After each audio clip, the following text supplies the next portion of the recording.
সত্যযুগে মানুষের আয়ু কত ছিল? 1,00,000 বৎসর। সত্যযুগে কোনো অধর্ম বলে ছিল না। সত্যযুগে 4 ভাগই ধর্ম। সত্যযুগের পর আসলো ত্রেতা যুগ। ত্রেতা যুগে মানুষের আয়ু কমে গেল অনেক। এই 1,00,000 থেকে মাত্র 10,000 বৎসর। ত্রেতা যুগে কিন্তু বাবা এক পাদ অধর্ম এসে গেল। 3 ভাগ ধর্ম, 1 ভাগ অধর্ম। এরপর আসলো দাপর যুগ। দাপর যুগের মানুষের আয়ু আরও কমে গেল, মাত্র 1,000 বৎসর। আর দাপর যুগে 2 পাদ অধর্ম, 2 পাদ ধর্ম।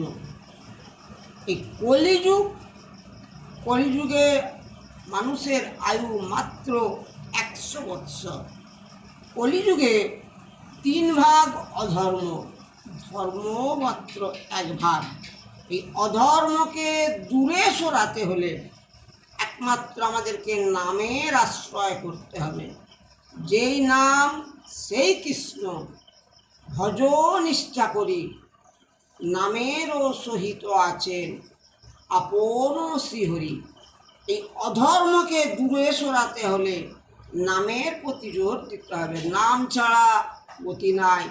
স্বয়ং গৌরহরি বললেন, হরের নাম্য, হরের নাম্য, হরের নাম বইব কেবলম, কলৌ নাস্তেব্য নাস্তেব্য নাস্তেব্য গতির অন্যতা। একবার নয়, 3 বার বললেন। কেন না, ত্রিসত্য। যে কোনো কাজ ত্রিসত্য করা মানে প্রতিজ্ঞা করা হয়ে গেল যে হরিনাম ছাড়া গতি নাই, গতি নাই, গতি নাই। তাই আমাদের প্রত্যেকের কর্তব্য নামে রুচি আনতে হবে। স্বয়ং গৌরহরি বললেন, নামে রুচি, জীবে দয়া, বৈষ্ণব সেবা।